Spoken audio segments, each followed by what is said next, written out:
जब भी हमारे साथ कोई अपराध होता है तो हमारा यही दायित्व होता है कि हम पुलिस स्टेशन में जाकर एफआईआर दर्ज करवाएं। लेकिन जहां पर हम एफआईआर दर्ज करवाने जाते हैं वहां पर कई घंटों तक हमें बैठाए रखा जाता है और कई बार यह भी कहा जाता है कि आपकी एफआईआर नहीं ली जाएगी। अगर पुलिस स्टेशन में आपकी सुनवाई नहीं होती है तो आप संबंधित जिले के एसपी के पास जाकर आप अपनी सुनवाई करवा सकते हैं। अगर वहां पर भी सुनवाई नहीं होती है तो संबंधित न्यायालय में जाकर आप एफआईआर के आदेश करवा सकते हैं। लेकिन मजिस्ट्रेट साहब के पास जाने से पहले हमें एक रूल फॉलो करना होगा। अगर हम यह रूल फॉलो नहीं करते हैं तो हाईकोर्ट के द्वारा हमारी एफआईआर को खारिज भी किया जा सकता है। तो अभी honourable supreme court of India ने इसी प्रकार के ही मामले में यह कहा है कि एफआईआर कैसे दर्ज करवाएं, कहां दर्ज करवाएं और क्या रूल फॉलो किए जाएं। और इसी के संबंध में एक लैंडमार्क जजमेंट भी दिया गया है कि एफआईआर कैसे, कहां और किस प्रकार से दर्ज करवा सकते हैं और अगर पुलिस आपकी एफआईआर लेने से मना करती है तो किस प्रकार से आप अपनी एफआईआर दर्ज करवा सकते हैं। इन सारी बातों को मैं आज की वीडियो में बताऊंगा, तो बने रहे वीडियो के अंत तक। मैं मन सैनी एडवोकेट और आप देख रहे हैं हेमंत LLB। वीडियो अच्छा लगा हो तो प्लीज इसे लाइक करें। अगर आप चाहते हैं कि ऐसे इंटरेस्टिंग वीडियो मैं आपके लिए बनाता रहूं तो प्लीज चैनल को सब्सक्राइब जरूर से कर ले। आज हम बात कर रहे हैं कि अगर कोई भी पुलिस अधिकारी आपकी एफआईआर नहीं दर्ज करता है तो हम क्या कर सकते हैं।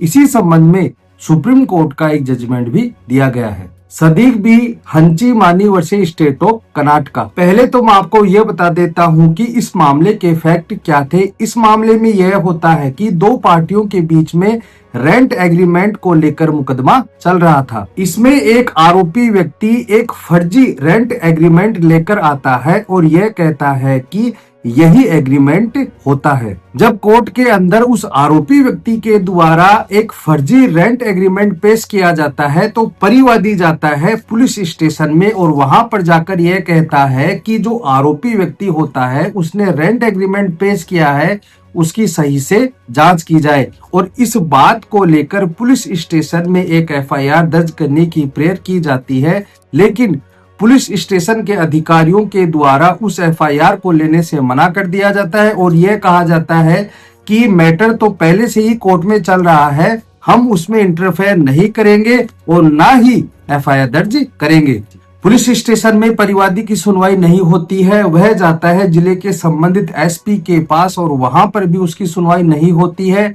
फिर वह जाता है संबंधित मजिस्ट्रेट के पास और वहां जाकर 156(3) CRPC अब नई धारा 175(3) BNSS के तहत एक इस्तगासा पेश किया जाता है और वहां पर एफआईआर दर्ज करने की प्रेयर की जाती है। मजिस्ट्रेट साहब के द्वारा परिवादी की सारी बातों को सुना जाता है और परिवादी के द्वारा वहां पर यह आर्गुमेंट किया जाता है कि यह जो रेंट एग्रीमेंट पेश किया गया है वह फर्जी एग्रीमेंट है। हमने रजिस्ट्रार ऑफिस में भी जाकर पता किया कि इस प्रकार का कोई भी स्टाम्प हमने जारी नहीं किया है, उसके बावजूद भी न्यायालय में यह रेंट एग्रीमेंट पेश किया गया है। और अगर ऐसा स्टाम्प बनाकर कोर्ट से रिलीफ पाया जाता है तो यह एक अपराध माना जाएगा। इसके लिए उन्हें सजा दिलानी पड़ेगी और सजा दिलाने के लिए एफआईआर दर्ज करनी पड़ेगी।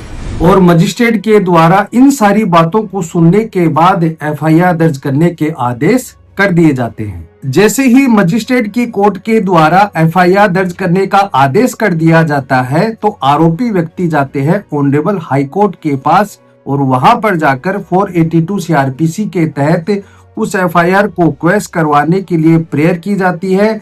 हाईकोर्ट के द्वारा सभी बातों को सुनने के बाद उस एफआईआर आदेश को खारिज कर दिया जाता है। अब इस खारिज आदेश के खिलाफ जो परिवादी होता है वह जाता है honourable supreme court of India के पास और वहां पर जाकर यह बहस की जाती है कि जब मैंने रेंट एग्रीमेंट को फर्जी साबित कर दिया था उसके बावजूद भी पुलिस के द्वारा एफआईआर दर्ज नहीं की जाती है, उन्हें एफआईआर दर्ज करनी चाहिए। साथ ही साथ ऑनरेबल हाई कोर्ट को भी यह ध्यान में रखना चाहिए कि जो मैटर है वह इन्वेस्टिगेशन के स्टेज पर है।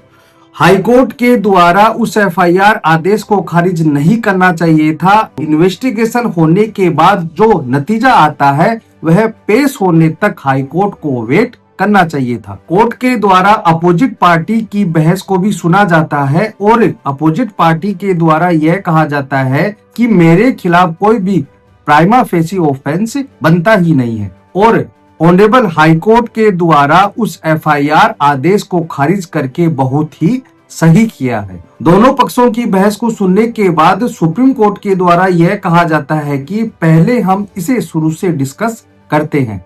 जब भी हमारे साथ कोई अपराध होता है तो हम जाते हैं संबंधित पुलिस स्टेशन के पास और अगर हमारी वहां पर सुनवाई नहीं होती है तो हम जाते हैं एसपी या पुलिस कमिश्नर के पास और अगर वहां पर भी कोई सुनवाई नहीं होती है तो हम जाते हैं संबंधित मजिस्ट्रेट के पास और वहां पर जाकर 175(3) बीएनएसएस के तहत एक इस्तगासा पेश करते हैं। जब भी आप मजिस्ट्रेट साहब के पास जाते हैं और एक इस्तगासा करते हैं तो वहां पर हमें जाकर जो पुलिस स्टेशन में हमने शिकायत दी थी उसकी कॉपी और एसपी के पास हमने जो शिकायत दी थी उसकी कॉपी या रिसीविंग कॉपी वह साथ में लेकर आना है और एक शपथ पत्र भी हमें देना है उसके साथ कि Priyanka Srivastava versus state of UP में सुप्रीम कोर्ट के द्वारा यह कहा गया है कि साथ में हमें एक शपथ पत्र भी देना होगा जिसमें यह लिखना होगा कि पहले हमने पुलिस स्टेशन में उसके बाद एसपी के पास शिकायत की।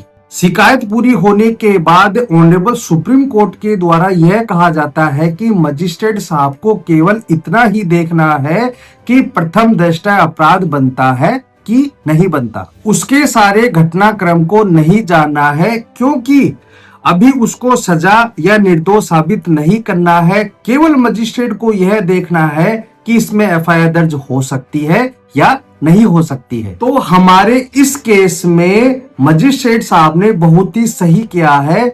उन्होंने यह देखा कि फर्जी एग्रीमेंट न्यायालय में पेश किया गया है, जो इस प्रकार का स्टाम्प जारी ही नहीं किया गया है तो यह एग्रीमेंट कहां से लाया गया। तो इन बातों को देखते हुए मजिस्ट्रेट की कोर्ट ने जो एफआईआर का आदेश किया था वह बिल्कुल सही किया था और मजिस्ट्रेट की कोर्ट ने यह भी कहा कि इसमें प्रथम दृष्टया अपराध बन रहा है इसलिए इसमें एफआईआर दर्ज होनी चाहिए। ऑनरेबल सुप्रीम कोर्ट के द्वारा यह भी बात कही जाती है कि अगर मजिस्ट्रेट को यह लगता है कि इसमें जांच होनी चाहिए तो मजिस्ट्रेट के द्वारा खुद भी जांच की जा सकती है और मजिस्ट्रेट को यह लगता है कि इसमें इन्वेस्टिगेशन की आवश्यकता है तो उस इस्तगासे को एफआईआर दर्ज करने के लिए पुलिस स्टेशन में भी भेजा जा सकता है। और इस मामले में भी मजिस्ट्रेट साहब को यह लगा कि इस मामले में एफआईआर दर्ज होनी चाहिए और इसलिए उन्होंने यह एफआईआर दर्ज करने के आदेश सही किए हैं और जो स्टाम्प लाया गया है वह कहां से लाया गया है इसकी जांच होनी चाहिए। और finally honourable supreme court of India के द्वारा हाई कोर्ट के उस आदेश को खारिज कर दिया जाता है और कहा कि पुलिस उसमें पहले जांच करेगी, नतीजा पुलिस पेश करे लेकिन एफआईआर होने योग्य है। तो इस जजमेंट से हमें यह पता चलता है कि कोई भी पुलिस स्टेशन में आपके एफआईआर लेने से मना करता है तो आप इस जजमेंट का फायदा ले सकते हैं। पहले आप पुलिस स्टेशन में जाएंगे, अगर वहां पर नहीं लेते हैं तो एसपी के पास और एसपी अगर नहीं लेते हैं तो संबंधित न्यायालय को आकर आपको केवल यही बताना है कि इसमें प्राइमा फेसी ऑफेंस बनता है यानी कि प्रथम दृष्टया अपराध बन रहा है। केवल इतना ही आपको साबित करना है। अगर आप साबित कर देते हैं तो उसमें एफआईआर दर्ज करनी होगी और एफआईआर दर्ज नहीं करते हैं तो यह जजमेंट आप उस पुलिस वाले को दिखा सकते हैं। तो आज के लिए इतना ही। अगर वीडियो अच्छा लगा हो तो प्लीज इसे लाइक करें, शेयर करें और चैनल को सब्सक्राइब जरूर से करें ताकि ऐसे नॉलेजेबल और इंटरेस्टिंग वीडियो मैं आपके लिए बनाता रहूं। धन्यवाद।